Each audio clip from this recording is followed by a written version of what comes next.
JD से बगावत के बाद रामकृपाल यादव बीजेपी में शामिल होने के लिए दिल्ली पहुंच गए हैं और हवाई अड्डे पर रिसीव करने के लिए बाकायदा खुद बीजेपी के अध्यक्ष राजनाथ सिंह पहुंचे हैं।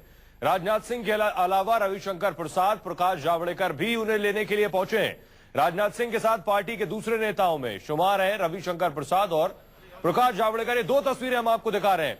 पहली तस्वीर हम आपको दिखा रहे हैं रामकृपाल यादव जो कि दिल्ली एयरपोर्ट पर पहुंचे, और दूसरी तस्वीर हम आपको दिखा रहे हैं राजनाथ सिंह थोड़ी देर बाद बताएंगे, उन्हें लेने के लिए पहुंचे। आइए सुनते हैं रामकृपाल यादव ने क्या कुछ कहा। आपकी मीटिंग हुई, क्या अभी भी कोई मतभेद? क्या बीजेपी ज्वाइन नहीं करेंगे? No comment. बीजेपी ज्वाइन नहीं करेंगे आप? मैं कल बताऊंगा। आप बीजेपी ज्वाइन नहीं करेंगे?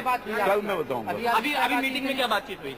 नो कमेंट, मैं कल बताऊंगा। नहीं, अभी मीटिंग में राजनाथ सिंह थे, अरुण जेटली थे, आप मुरली मनोहर जोशी पहुंचे, प्रकाश जावड़ेकर ने आपको रिसीव किया, रविशंकर प्रसाद ने आपको रिसीव किया, तो क्या है पूरी मीटिंग में क्या बातचीत हुई यार?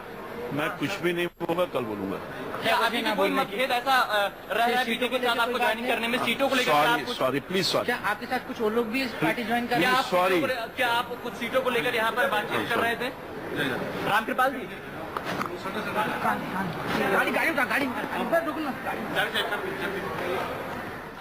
तो सवाल यह है कि क्या लालू के हनुमान अब लालटेन छोड़ कमल पकड़ेंगे? क्योंकि उनसे जब यह सवाल किया गया कि आपको लेने के लिए बीजेपी के 3 बड़े नेता आए हैं तो उन्होंने उस पर कोई कमेंट नहीं किया। मनीष कुमार हमारे सहयोगी जुड़ रहे हैं।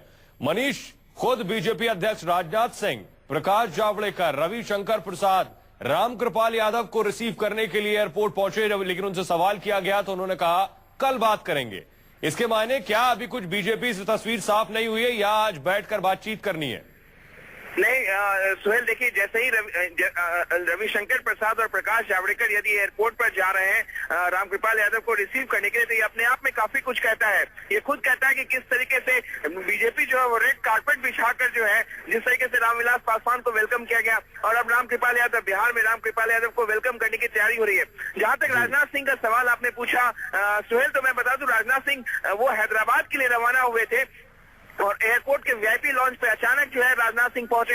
हो सकता है ये सोची समझी जो है वो प्लानिंग हो कि राजनाथ सिंह जब हैदराबाद जा रहे हैं उसी दौरान जो है एयरपोर्ट पे उनकी मुलाकात रामकृपाल यादव से हो जाए, जहां पे वो मंत्रणा कर सके और एक फॉर्मल जो है उनको न्योता या यूं कहे कि आगे जो रणनीति होगी उस पर चर्चा कर सके। तो राजनाथ सिंह से भी रामकृपाल यादव की मुलाकात हो गई है। माना जा रहा है कि आज देर शाम तक, रात तक जो है राजनाथ सिंह बीजेपी अध्यक्ष हैदराबाद से दिल्ली आएंगे, और उसके बाद क्योंकि रामकृपाल कह रहे हैं कि जो बोलना होगा वो कल बोलेंगे, इसका मतलब हो सकता है कि आज अगर ना हो सका अगर उनकी ज्वाइनिंग बीजेपी में, तो कल निश्चित तौर पर उनकी ज्वाइनिंग बीजेपी में होगी। मनीष, इस बारे में कुछ जानकारी कि रामकृपाल यादव किन शर्तों के साथ या खुले तौर पर कहें कि किस डील के साथ बीजेपी में शामिल हो रहे हैं?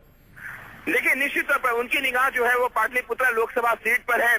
पहले वो सांसद वहां से 3 बार प्रतिनिधित्व जो है आरजेडी के से कर चुके हैं। अभी फिलहाल वो राज्यसभा सांसद है। वो चाहते थे कि आरजेडी उनको पाटलिपुत्रा लोकसभा सीट से चुनाव लड़ाए, वो मीसा भारती को दे दिया लालू ने अपनी बेटी को।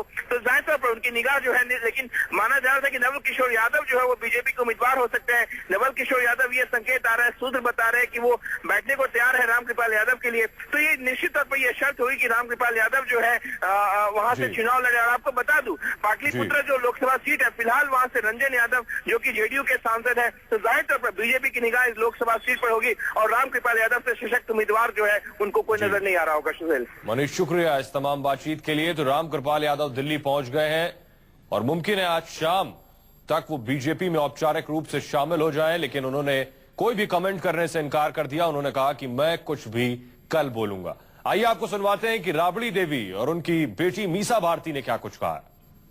अब पार्टी में कोई इधर से उधर भागदौड़ मचा हुआ है, तो कोई के रोक नहीं सकते हैं हम लोग कि कहने जाएगा नहीं जाएगा। पार्टी जहाँ राष्ट्रीय जनता दल की पार्टी है, मजबूत है, आगे भी रहेगी। रामकृपाल जी हमेशा से कोई असर नहीं पड़ेगा। रामकृपाल जी के जाने से कोई असर नहीं पड़ेगा हमारा राष्ट्रीय जनता दल के पार्टी पर, ना बिहार के जनता पर कोई असर नहीं। टीवी के माध्यम से ही देखा है, लेकिन अभी श्योर नहीं है कि वो ज्वाइन कर रहे हैं। नहीं, जब कर लेते हैं तो इस पे मेरी प्रतिक्रिया फिर आपसे मैं मिलकर फिर बताऊंगी। आप जब देखिए, पर्सनल कोई लड़ाई नहीं होता, पॉलिटिक्स के अंदर कोई पर्सनल ग्रीवांसेस नहीं होते हैं। और वो कैंडिडेट दूसरी पार्टी से, हम आरजेडी से हैं, वो बीजेपी से होंगे और विचारधारा की लड़ाई होगी। चाचा भतीजी की कोई लड़ाई नहीं होगी, विचारधारा की लड़ाई होगी। रामकृपाल जी, हमको लगता है कि लालू यादव के लिए बहुत बड़ा ये जोल्ट है, बहुत बड़ा धक्का है, क्योंकि रामकृपाल शुरू से अंत तक, हम भी रामकृपाल को शुरू से अंत तक ग्रो करते हुए देख रहे हैं। वो हमेशा लॉयलिस्ट रहा है लालू यादव का। ये पहली दफा ऐसा हुआ है और इसका सिर्फ मैंने